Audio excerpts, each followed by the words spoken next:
చాలా ఆకలేస్తుంది. అలాగే ఈ పువ్వులంటే నాకు చాలా ఇష్టం. అరే, నువ్వు ఒక దేవకన్యవి కదా? నాకు కొన్ని పువ్వులు ఇవ్వవా? అప్పుడు నా ప్రాణం లేచొస్తుంది. లేదు లేదు, ఎదుటి వాళ్ళ మీద జాలితో నాకు నేను నష్టం కలిగించుకోలేను. ఇక నుండి వెళ్ళిపో నువ్వు. ఒక అడవిలో చోటు జింక ఇంకా లంబూ జింక అనే 2 జింకలు ఉండేవి. రెండింటి మనస్తత్వాలు చాలా వేరుగా ఉండేవి. చోటు, నువ్వు జింక జాతిలో పరుగునే తీసేస్తున్నావు. అడవిలో అందరూ నీ ప్రవర్తన చూసి నిరాశపడుతున్నారు. వాళ్ళు నీ గురించి చెడుగా మాట్లాడినప్పుడల్లా నాకు చాలా సిగ్గుగా ఉంటుంది. నీకు సిగ్గేస్తే ఏదో ఒక రోజు నువ్వు సిగ్గుతో చచ్చిపోతావు. ఒకవేళ జీవితంలో ఎంజాయ్ చేయాలంటే ఒకసారి నాలా సిగ్గు పక్కన పెట్టి చూడు, ఎంత బాగుంటుందో. నువ్వు ఎప్పటికీ మారవు. ఎప్పుడైనా మంచి పని చేసి చూడు, ఎంత సంతోషంగా ఉంటుందో. ఈ విషయంలో ఎప్పుడు వాటి మధ్య వాదనలు జరిగేవి. కాని చోటు జింక ఎప్పుడూ తనకి నచ్చిన పనే చేసేది. ఒకరోజు చోటు జింకకి తోటలో కొన్ని పువ్వులు కనిపించాయి. అరే వా, ఈ పువ్వులు చూడ్డానికి చాలా అందంగా అలాగే తేనెతో నిండి ఉన్నాయి. సరే, వీటిని తింటాను. తను పువ్వుల్ని తినడం మొదలుపెట్టింది. కాస్త దూరంలో లంబూ జింక కూడా అవే పువ్వుల్ని తింటుంది. ఆ రెండూ ఆ పువ్వుల్ని తింటున్నాయి. ఆ తర్వాత కడుపు నిండిపోయింది. సరే, ఇక ఈ పువ్వులన్నీ ఇంటికి తీసుకువెళ్తాను. రేపటికి పనికొస్తాయి. అప్పుడే లంబూ జింక ఇలా ఆలోచించింది. సరే, నేను కూడా రేపటి కోసం కొన్ని పువ్వులు తెంచుకుంటాను. చోటు జింక పువ్వుల్ని తెంచుకుని తన గుహలోకి తీసుకువెళ్ళింది. ఇంకోవైపు లంబూ జింక కూడా పువ్వుల్ని తెంచి వాటిని తన గుహలోకి తీసుకువెళ్ళింది. వావ్, రేపటికి ఆహారం కూడా ఏర్పాటైంది. సరే, ఇక పడుకుంటాను. అదే సమయంలో అక్కడ్నుండి ఒక దేవకన్య వెళుతుంది. చాలా అలసటగా ఉంది నాకు. ఒకవేళ నాకిప్పుడు నీలగిరి పువ్వులు దొరికితే బాగుండేది. ఇంతలోనే తనకి పువ్వుల వాసన వచ్చింది. అరే, ఇవి నీలగిరి పువ్వుల వాసనే కదా? తను వాసనని వెంటాడుతూ చోటు జింక గుహలోకి చేరుకుంది. అరే, నువ్వు ఒక దేవకన్యవి కదా? నాకు చాలా ఆకలేస్తుంది. అలాగే ఈ పువ్వులంటే నాకు చాలా ఇష్టం. ప్రస్తుతానికైతే ఇవే నాకిష్టమైన ఆహారం. నాకు కొన్ని పువ్వులు ఇవ్వవా? అప్పుడు నా ప్రాణం లేచొస్తుంది. లేదు లేదు, ఎదుటి వాళ్ళ మీద జాలితో నాకు నేను నష్టం కలిగించుకోలేను. ఇక నుండి వెళ్ళిపో నువ్వు. పాపం దేవకన్య అలాంటి పరిస్థితుల్లోనే అక్కడ్నుండి వెళ్ళిపోయింది. మళ్ళీ తనకి పువ్వుల వాసన వచ్చింది. మళ్ళీ పువ్వుల వాసన ఎక్కడి నుండి వస్తుంది? నాకింక ముందుకెళ్లే ఓపిక కూడా లేదు. తను అక్కడే కళ్ళు తిరిగి పడిపోయింది. అరే, నువ్వొక దేవకన్యవు కదా? నీకేమైంది? పువ్వుల వాసన వస్తుంది కదా? నాకు బలం రావాలంటే నేనవి తినాలి, లేదంటే నాకు ఏమైనా జరగచ్చు. ఈ వాసనైతే ఆ పువ్వుల నుంచే వస్తుంది. అవి నా గుహలోనే ఉన్నాయి. నేను వెంటనే వెళ్ళి తీసుకొస్తాను. లంబూ జింక తన గుహలోకి వెళ్లి కొన్ని పువ్వుల్ని తీసుకొచ్చింది. ఇవిగోండి దేవకన్య, వీటిని తినండి. దేవకన్య ఆ పువ్వుల్ని తినింది. ఆ తరువాత వా, ఇప్పుడు కాస్త ప్రశాంతంగా ఉంది.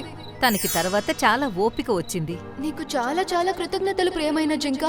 చెప్పు, నీకు ఏం కావాలో అడుగు. వద్దు, నాకేమీ అవసరం లేదు. నువ్వు నా ప్రాణాలు కాపాడావు. నువ్వు ఏవైనా 3 కోరికలు కోరుకోవచ్చు. అలాగే, నా మొదటి కోరిక ఏంటంటే మా అడవిలో ఉన్న కుందేళ్లు చాలా కష్టపడుతున్నాయి. ఎందుకంటే క్యారెట్ తినడానికి అవి ఊర్లో ఉన్న తోట దగ్గరికి వెళ్ళాలి. వాళ్ళ కష్టాల్ని తీర్చు. రెండవ కోరిక ఏంటంటే మా అడవిలో ఉన్న చెరువులు చాలా పెద్ద మోతాదులో చెత్త నిండి ఉంది. మీరు దాన్ని శుభ్రం చేయండి. మూడో కోరిక నా కోసం కోరుకుంటాను.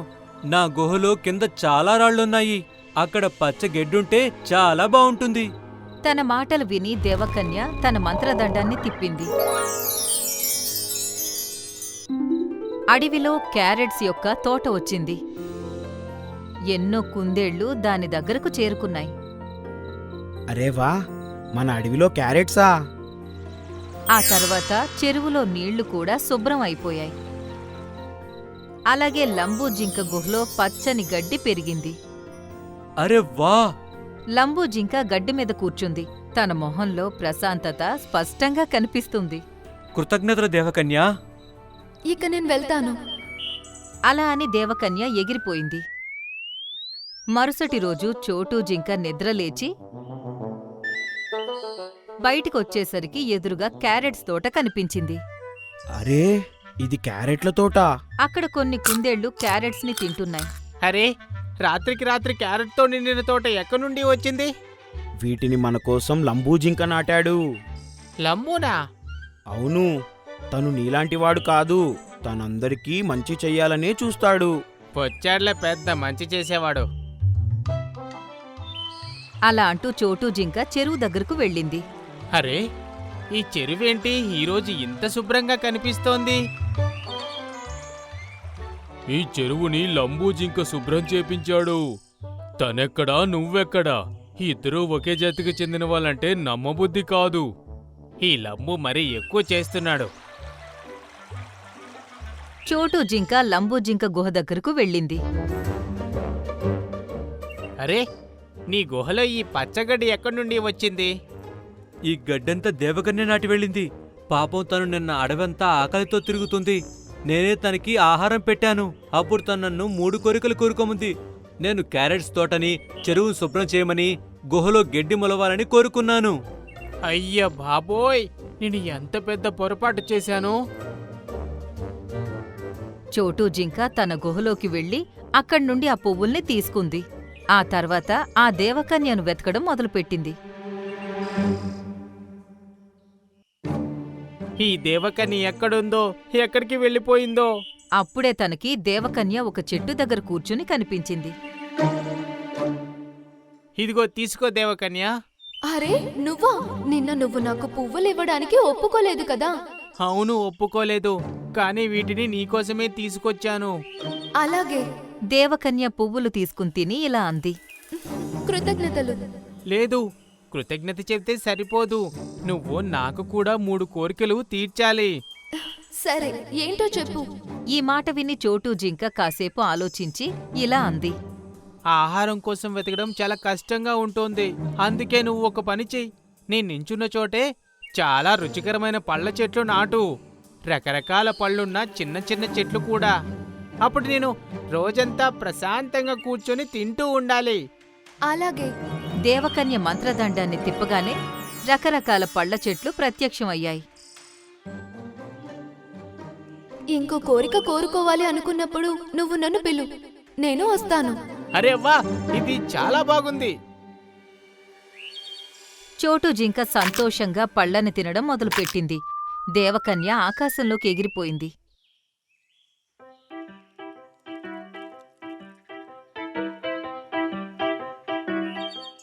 అరే ఈ చోటు జింక దగ్గరికి ఇన్ని పళ్ళ చెట్లు ఎక్కడి నుండి వచ్చాయి?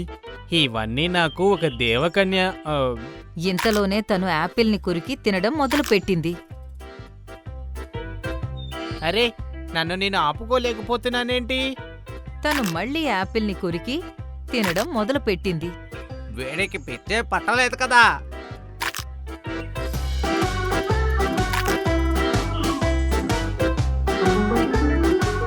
చోటు ఆపు, ఇక తనకు నీ కడుపు లావైపోతుంది.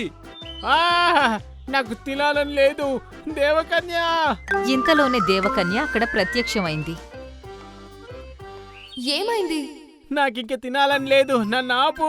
నువ్వు అదే కదా కోరుకున్నావు, రోజంతా ప్రశాంతంగా కూర్చొని హాయిగా తింటూ ఉండాలని. అందుకే అలా జరుగుతుంది మరి. అయ్య బాబోయ్. అలా అని తను మళ్ళీ యాపిల్ని తినడం మొదలుపెట్టింది. సరే నేనిప్పుడే ఇదంతా ఆపేస్తాను. దేవకన్య ఏదో మ్యాజిక్ చేసింది. చోటు జింక ఉన్నట్టుండి తినడం ఆపేసింది. అలాగే ఆ చెట్లన్నీ కూడా మాయమైపోయాయి. ఓ భగవంతుడా. తను నేల మీద పడుకుని గట్టిగా ఊపిరి పీల్చుకోవడం మొదలుపెట్టింది. సరే దేవకన్య, ఇక నా పొట్టని కూడా బాగు చెయ్యి, లేదంటే పగిలిపోయేలా ఉంది. అలాగే బాగు చేస్తాను. దేవకన్య మ్యాజిక్ చేసి తన పొట్టని ముందులాగా చేసేసింది. దేవుని దయ. సరే దేవకన్య, ఇక నా 2వ కోరిక కూడా తీర్చు.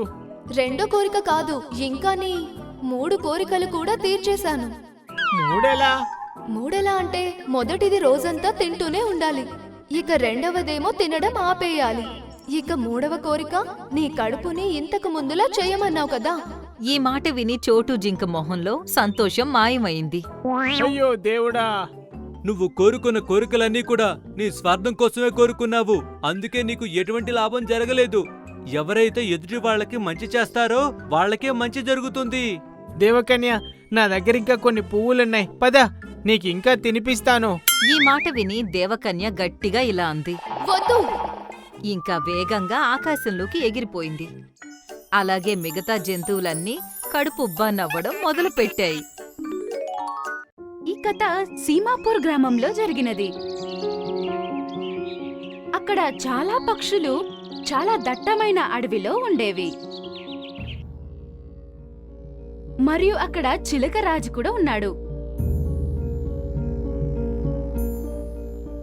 అక్కడ చాలా పక్షులున్న కారణం వల్ల చిలుకరాజు అన్ని పక్షులకు కొంచెం కొంచెం ఆహారం ఇచ్చేవాడు. దానివల్ల వారి ఒకరోజు అవసరం తీరిపోతుంది. కాని పక్షులకు ఆ విషయం అర్థం కాలేదు.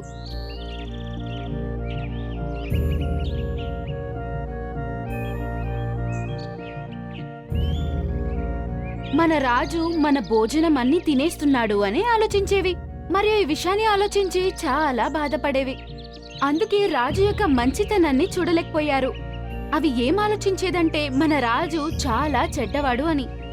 అన్ని పక్షులకు ఎలాగైనా ఆహారం ఇచ్చేది. మరి ఒక రోజు తినడానికి చాలా తక్కువ ఆహారం ఇచ్చేవాడు. కొన్ని పక్షులు కొంటెతనంగా ఆలోచించి వేరే పక్షుల ఆహారాన్ని తీసుకువెళ్లేవి. ఇలాగే 2 గద్దలుండేవి.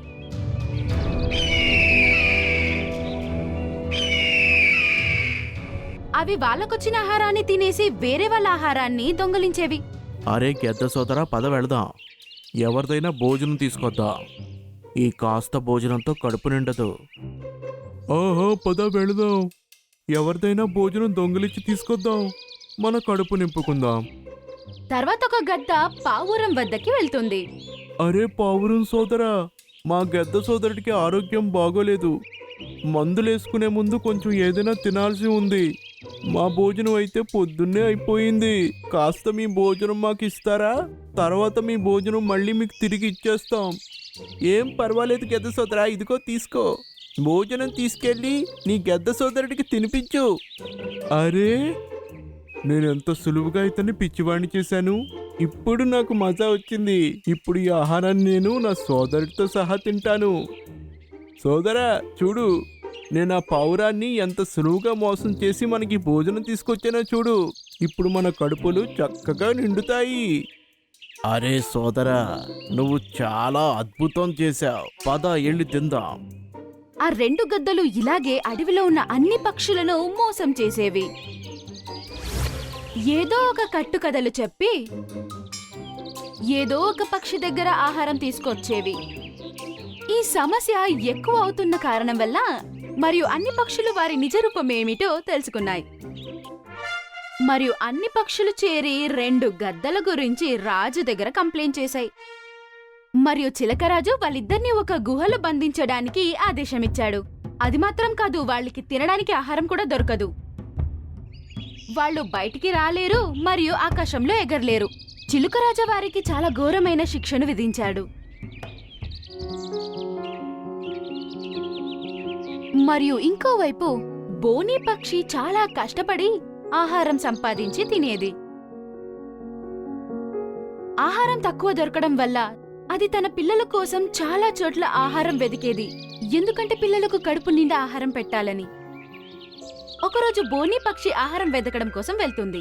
అప్పుడు అది చూస్తుంది, ఒక మాను యొక్క కొమ్ము అర్ధం విరిగి వేలాడుతూ ఉంది. మరియు ఆ మాను చాలా గట్టిగా ఏడుస్తుంది. అరే మానన్నా, మీకేమైందన్నా? ఎందుకలా ఏడుస్తున్నారు? బోనీ పక్షి, నాకు సహాయం చేయి. నా కొమ్మ సగం విరిగిపోయింది. అందుకే అది ఇలా వేలాడుతుంది. దీనివల్ల నాకు చాలా బాధ కలుగుతుంది. దీన్ని నువ్వు పూర్తిగా తీయగలవా? నేను ఈ బాధ నుండి విముక్తి పొందుతాను. బోని చిడియ దాన్ని తీసి కిందకు పడేస్తుంది. ఈరోజు నువ్వు నాకు సహాయం చేశావు. నీకు భవిష్యత్తులో నా అవసరం ఎప్పుడొచ్చినా సరే నువ్వు అసలు ఎప్పుడూ ఆలోచించకు. నీకు సహాయం చేయడంలో నేను ఎప్పుడు ముందుంటాను. మా నాన్న నేనేం చెప్పాలి? చిలుక మహారాజు ఆహారం తక్కువ ఇస్తుంటాడు. అందువల్ల పిల్లలకు కడుపు నిండా ఆహారం ఇవ్వలేకపోతున్నా. అందుకే అడవిలో ఆహారం వెతకడానికి వెళ్తా, కానీ ఆహారం దొరకదు. నువ్వు భోజనం గురించి అసలు చింతించకు బోని పక్షి. నీకిప్పుడు నేను ఎటువంటిది ఇస్తానంటే నీకికపై అసలు ఇక భోజనం సమస్య అనేదే ఉండదు. మా నాన్న చెప్పండి, అదేంటి? మా చెట్టు అడుగున ఒక పచ్చ రంగులో ఒక యాపిల్ ఉంటుంది. అది ఒక మాయాజాలపు యాపిల్. నువ్వు దాని గనక తీసుకెళ్తే నీ సమస్యలన్నీ తొలగిపోతాయి. అరే వా, చాలా మంచి విషయం. నేను ఇప్పుడే తీసుకెళ్తాను. నువ్వు దాన్ని తీసుకెళ్ళు. ఒకవేళ దాని మాయ అవ్వకపోతే చూమ్మంతర్ తరరంపం అని చెప్పు. అది మళ్ళీ మాయాజాలం చేయడం మొదలు పెడుతుంది. నువ్వు దీన్ని ఏదైతే అడుగుతావో నీ అన్ని కోరికలను తీరుస్తుంది. ఇది ఒక్కసారే 2 కోరికలను తీరుస్తుంది. తర్వాత 3 రోజులు ఇది పడుకుంటుంది. మళ్ళీ ఇది మొదలవడానికి నువ్వు ఇలాగే చెప్పాలి. బోని పక్షి మాయా యాపిల్ తీసుకుని అక్కడి నుంచి వెళ్ళిపోతుంది మరియు దానికి కావాల్సింది అడుగుతుంది. మాయా యాపిల్ కి అది మంత్రం చెప్తుందో లేదో మాయా యాపిల్ పక్షి దగ్గర మాట్లాడడం ప్రారంభించింది. చెప్పండి బోని చిడియా, నీకేం కావాలి? నేను మీ అన్ని కోరికలను తీరుస్తాను. తర్వాత వెళ్ళి పడుకుంటాను. మాయా యాపిల్ అన్నయ్య, నాకు కొంచెం ఆహారం కావాలి. ఆ ఆహారం నా పిల్లలకివ్వాలి. వాళ్ళు కడుపు నిండా తినాలి. సరే అయితే నేనిప్పుడే మీకు ఆహారం అందిస్తాను. మాయా యాపిల్ చాలా ఆహారం బోని చిడియా ముందు ప్రత్యక్షం చేశాడు. అరే వా, చాలా అద్భుతం! మీ మాయ పనిచేస్తుంది. ధన్యవాదాలు మాయా యాపిల్. నేను మాయాజాలపు యాపిల్ని. నా మాయాజాలం పనిచేస్తుంది. ఇప్పుడు చెప్పండి మీ రెండవ కోరిక. మీ రెండో కోరిక ఏమిటి? వర్షాకాలం ఏమో వస్తుంది. నేను నా కోసం ఒక ఇల్లు కట్టుకోలేకపోయాను, ఎందుకంటే దానికి కావలసిన కట్టెలు దొరకలేదు.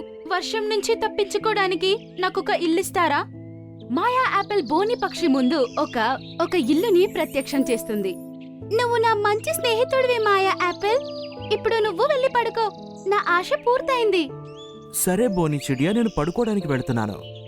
మరియు మాయా యాపిల్ తన కళ్ళు మూసుకొని మళ్ళీ పడుకుంటుంది. మరియు ఇంకోసారి బోని చిడియా మాయా యాపిల్ తో తనకు కావాల్సింది అడుగుతున్నప్పుడు అప్పుడు ఆ కొంటె గద్దలు మాయా యాపిల్ యొక్క మాయను చూస్తుంటాయి. అరే సోదరా, ఈ యాపిల్ మాయ చేస్తుంది. మనం దీన్ని దొంగలించాలి. అప్పుడు మనం అన్ని పక్షుల మీద అధికారం చెలాయించొచ్చు. రాత్రి సమయంలో 2 గద్దలు మాయా యాపిల్ వద్దకు వెళ్తాయి మరియు దాని నోటితో దాన్ని తీసుకోవడానికి వెళ్తున్నప్పుడు మాయా యాపిల్ యొక్క నిద్ర పాడైంది. ఈ మూర్ఖమైన గ్రద్దలు నా నిద్రను పాడు చేశాయి. దీనికి మీరు అనుభవించాలి. మాయా యాపిల్ ఆ 2 గద్దలను కోపంతో కళ్ళతో కాల్చి బూడిది చేస్తాడు. ఈ కథ వల్ల మనం ఏం నేర్చుకున్నామంటే, మనం ఒక్కరికి సహాయం చేస్తే మరియు వాళ్ళకి మనం మంచిది చేస్తే మనకు కూడా చాలా మంచిది జరుగుతుంది. బోని పక్షి మానికి సహాయం చేయడం వల్ల తన జీవితం చాలా సంతోషంగా సాగుతుంది మరియు దుష్టులైన గద్దలు చాలా అతి ఆశతో జీవితాన్నే కోల్పోయాయి. మరియు ఆ మాయా యాపిల్ బోని పక్షి దగ్గరుండేది. తనకు ఎప్పుడెప్పుడు ఏమేం కావాలో మాయా యాపిల్ దగ్గర అడిగి తీసుకునేది.